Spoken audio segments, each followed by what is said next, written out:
प्रभु तेरी वाणी जीवन की रोटी, नैनों की ज्योति अंधेरा मिटाती।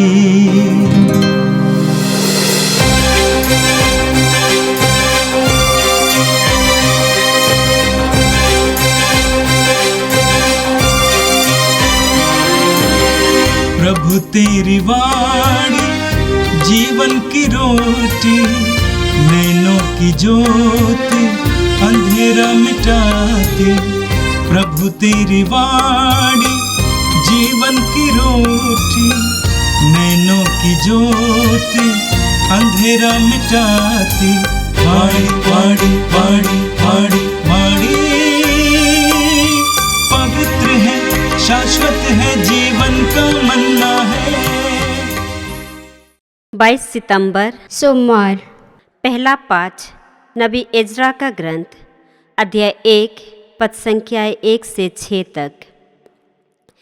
यिर्मयाह द्वारा घोषित अपनी वाणी पूरी करने के लिए प्रभु ने फारस के राजा सीरूस को उसके शासन काल के प्रथम वर्ष में प्रेरित किया कि वह अपने संपूर्ण राज्य में यह लिखित राज्याज्ञा प्रसारित करे। फारस के राजा सीरूस कहते हैं, प्रभु स्वर्ग के ईश्वर ने मुझे पृथ्वी के सब राज्य प्रदान किए और उसने मुझे यहूदिया के यरूशलेम में एक मंदिर बनवाने का आदेश दिया है। ईश्वर उनके साथ रहे जो तुम लोगों में से उसकी प्रजा के सदस्य हैं। वे लोग यरूशलेम में रहने वाले इस्राएल के ईश्वर प्रभु का मंदिर बनाने के लिए यरूशलेम की ओर प्रस्थान करें। जहाँ कहीं भी कोई इस्राएली हो, उसको वहाँ के लोग चांदी, सोना, सामान, पशुधन और यरूशलेम में रहने वाले ईश्वर के मंदिर के लिए स्वैच्छिक उपहार प्रदान करें।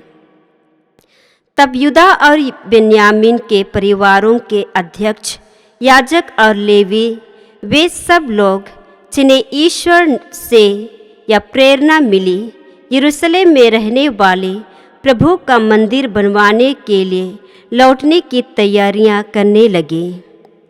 उनके सभी पड़ोसी उन्हें चांदी, सोना, सामान, पशुधन, बहुत से बहुमूल्य वस्तुएं और स्वैच्छिक उपहार देकर उनकी हर प्रकार की सहायता करते थे। यह प्रभु की वाणी है। संत लूकस के अनुसार पवित्र सुसमाचार अध्याय 8 वाक्य 16 से 18 तक। यीशु ने कहा, कोई दीपक जलाकर बर्तन से नहीं ढकता या पलंग के नीचे नहीं रखता, बल्कि वह उसे दीवट पर रख देता है, जिससे भीतर आने वाले उसका प्रकाश देख सकें। ऐसा कुछ भी छिपा हुआ नहीं है जो प्रकट नहीं होगा, और ऐसा कुछ भी गुप्त नहीं है जो नहीं फैलेगा और प्रकाश में नहीं आएगा। तो इसके संबंध में सावधान रहो कि तुम किस तरह सुनते हो, क्योंकि जिसके पास कुछ है उसी को और दिया जाएगा, और जिसके पास कुछ नहीं है उससे वो भी ले लिया जाएगा जिसे वह अपना समझता है। यह प्रभु का दिव्य सुसमाचार है। क्रिस्त प्रभु की जय। मेरे प्रिय भाई और बहनों, आज का पहला पाठ एज्रा के ग्रंथ से लिया गया था। यहूदी लोग, इस्राएली ईश्वर की चुनी हुई प्रजा थी। उन्होंने ईश्वर के महान कार्यों को देखा था। उन्हें ईश्वर की आज्ञाएं प्राप्त हुई थीं, लेकिन उन्होंने ईश्वर की आज्ञाओं का उल्लंघन किया अवज्ञा की। राजाओं ने, पुरोहितों ने और लोगों ने भी ईश्वर के साथ विद्रोह किया। नतीजा, वे उनके दुश्मन राष्ट्रों के हाथ हो गए। प्रभु यीशु के आगमन से 586 साल पहले, यानी ईसा पूर्व 586 में, बाबुल के राजा नेबुकदनेस्सर ने यरूशलेम पर आक्रमण किया। यरूशलेम नगर को नष्ट कर दिया और यरूशलेम मंदिर को खंडहर बना दिया। यरूशलेम मंदिर की कीमती चीजों को, सोने चांदी और अन्य चीजों को उठा के ले गया। साथ ही साथ बड़ी संख्या में यहूदियों को गुलाम बनाकर अपने देश ले गया और यहूदी बड़ी संख्या में बाबुल में गुलाम की जिंदगी जी रहे थे। लेकिन ईश्वर ने उनकी दशा को देखा। कुछ वर्षों के बाद फारस के राजा ने बाबुल पर आक्रमण किया और बाबुल पर अधिकार जमाया। फारस के ही एक राजा सीरूस, जो उस समय बाबुल का राजा था, उसको ईश्वर ने प्रेरणा दी कि यहूदियों को अपना देश भेजा जाए और वे वापस जाकर यरूशलेम मंदिर को फिर एक बार बनवाएं और वहां पर आराधना शुरू करें, जिसके बारे में आज के पहले पाठ में आपने सुना।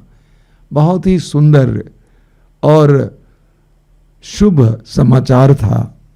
वचन में आपने सुना, यिर्मयाह द्वारा घोषित अपनी वाणी पूरी करने के लिए प्रभु ने फारस के राजा सीरूस को उसके शासनकाल के प्रथम वर्ष में ही प्रेरित किया कि वो अपने संपूर्ण राज्य में यह लिखित राजाज्ञा प्रसारित करें। क्या है?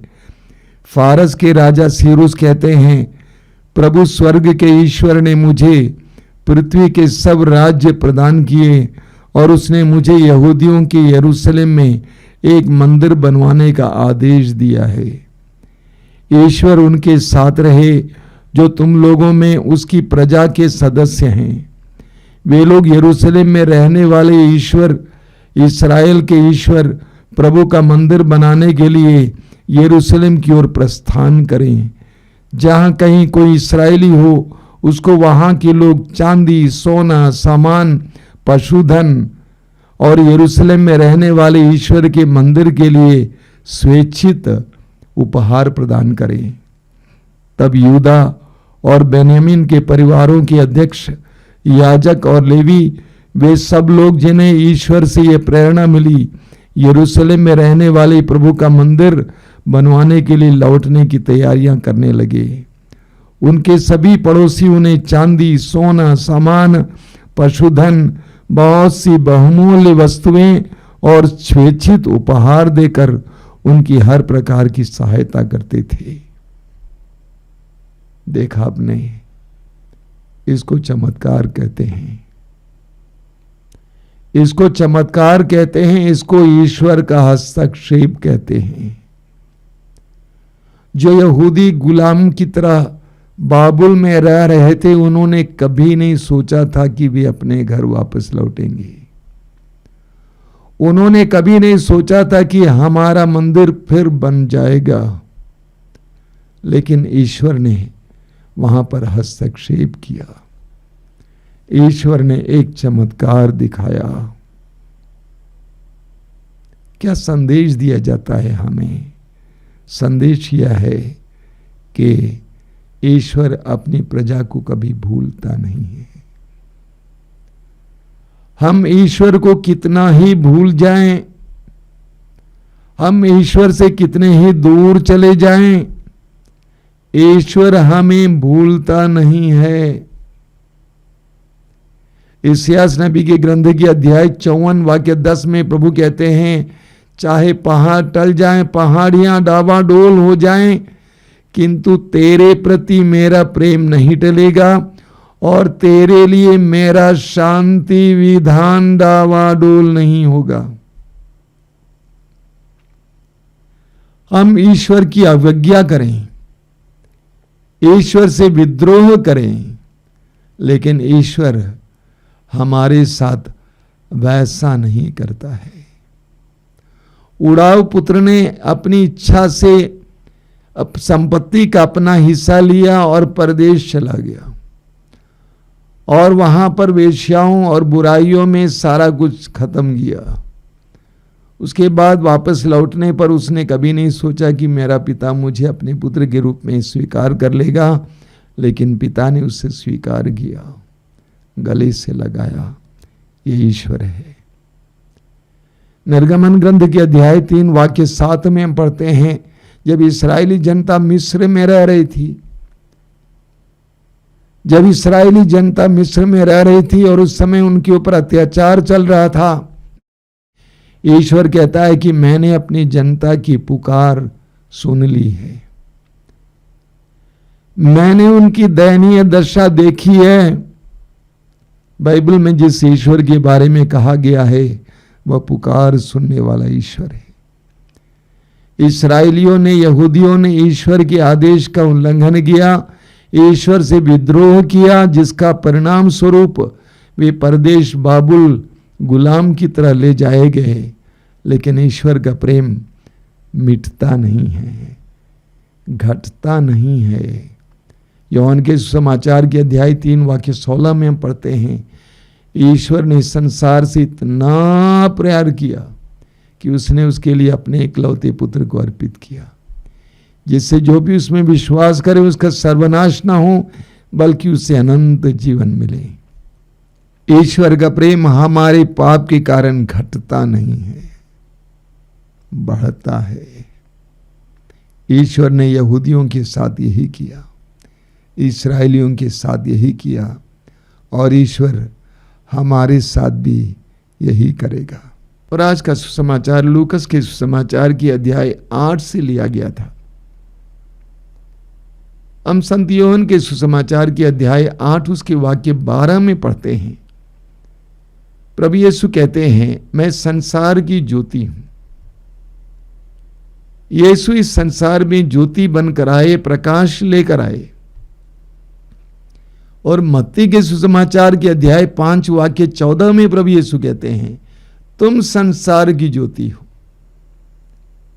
तुम संसार की ज्योति हो। हर विश्वासी, हर मसीही जहां कहीं भी हो, ज्योति का काम करने के लिए बुलाया गया है, यानी दूसरों को प्रकाश देने के लिए बुलाया गया है। आज के सुसमाचार में प्रभु यीशु कहते हैं, कोई दीपक जलाकर बर्तन से नहीं ढकता या पलंग के नीचे नहीं रखता, बल्कि वह उसे दीवट पर रख देता है, जिससे भीतर आने वाले उसका प्रकाश देख सके। प्रभु यीशु कहते हैं, तुम दीपक हो, तुमको छिपना नहीं चाहिए। हम दीपक जलाकर दीवट के नीचे नहीं रखते हैं, कहीं पे छिपा के नहीं रखते हैं, बल्कि ऊपर रखते हैं ताकि उसके प्रकाश से बहुत सारे लोग प्रकाशमान हो जाएं। प्रभु यीशु हर मसीही और विश्वासी को ये आह्वान कर रहे हैं कि तुम प्रकाश बन जाओ, दूसरों के लिए प्रकाश बन जाओ। आगे प्रभु कहते हैं, चेतावनी देते हैं, ऐसा कुछ भी छिपा हुआ नहीं है जो प्रकट नहीं होगा, और ऐसा कुछ भी गुप्त नहीं है जो नहीं फैलेगा, प्रकाश में नहीं आएगा। कभी कभी हम लोग सोचते हैं कोई देखा नहीं है, कोई देखता नहीं है, कुछ ऐसी बातें करते हैं जो हमें लगता किसी ने सुना नहीं है। प्रभु कहते हैं, ऐसी कोई भी गुप्त बात नहीं है जो प्रकाश में नहीं आएगी, ऐसा गुप्त कोई भी कार्य नहीं है जो प्रकाश में नहीं आएगा। इसलिए तुम्हारा व्यवहार प्रकाश के लायक व्यवहार हो, प्रकाश की संतान की तरह तुम्हें व्यवहार करना चाहिए। आगे प्रभु कहते हैं, इसके संबंध में सावधान रहो कि तुम किस तरह सुनते हो। प्रभु कहते हैं, इसके संबंध में तुम सावधान रहो कि तुम किस तरह सुनते हो। हमें प्रभु का वचन सुनाया जाता है, हमारे सामने प्रभु के भेद खोले जाते हैं, हमें श्रद्धा से सुनने की आवश्यकता है। इस्यास नबी अध्याय 66 वाक्य 2 में प्रभु कहते हैं, मैं उन लोगों पर कृपा दृष्टि करता हूं जो विनम्र हैं, पश्चातापी हैं और श्रद्धा से मेरी वाणी सुनते हैं।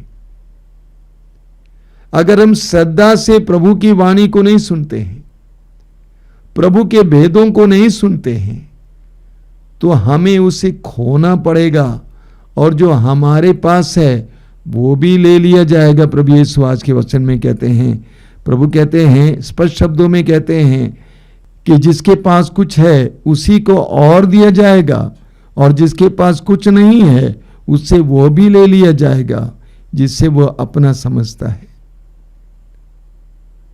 हमें प्रभु की वाणी को सुनने का महान सौभाग्य मिला है। हमें श्रद्धा पूर्वक सुनना चाहिए। प्रभु कहते हैं इस बात का ख्याल करो कि तुम कैसे सुनते हो। इसको श्रद्धा पूर्वक सुनना चाहिए। मां मरियम के बारे में लूकस के सुसमाचार के अध्याय 2 उसके वाक्य 19 में पढ़ते हैं कि मरियम ने इन सारी बातों को अपने हृदय में संचित रखा। इन सब बातों को कीमती समझकर संचित रखा। जो इस तरह करता है उसे और भी दिया जाएगा, लेकिन जो सुनने के बाद संचित नहीं रखता है उसके पास जो कुछ है वो भी ले लिया जाएगा। आज हम प्रभु से प्रार्थना करेंगे, प्रभु हम प्रकाश की संतान की तरह बर्ताव कर सके। आंखें बंद कीजिए। प्रभु यीशु धन्यवाद देते हैं आज के सुंदर दिन के लिए, तेरे पवित्र वचनों के लिए धन्यवाद देते हैं। एक एक वचन के द्वारा तू हमें आह्वान करता है तेरी तरह बनने के लिए। तूने कहा मैं संसार की ज्योति हूं। तूने ये भी कहा कि तुम भी संसार की ज्योति हो, ज्योति बनो। हमें ज्योति बनने के लिए कृपा दीजिए। हमें प्रकाश के संतानों की तरह व्यवहार करने के लिए कृपा दीजिए। पूरी तरह से खुले दिल खुले मन से व्यवहार करने की कृपा दीजिए। ऐसी कोई बात हमसे ना हो, ऐसा कोई कार्य हमसे ना हो जो अंधकार में संसार की हो। प्रभु यीशु वचनों को सुनने वाले मेरे भाई बहनों को आशीर्वाद देना। इस वक्त वे जहां कहीं भी हों, तेरे संरक्षण का अनुभव हो, तेरी सुरक्षा का अनुभव हो। हमारी इस प्रार्थना को ग्रहण कर। आमीन। प्रभु तेरी वाणी जीवन की रोटी, नैनों की ज्योति अंधेरा मिटाती। वाणी वाणी वाणी वाणी वाणी पवित्र है, शाश्वत है, जीवन का मन्ना है।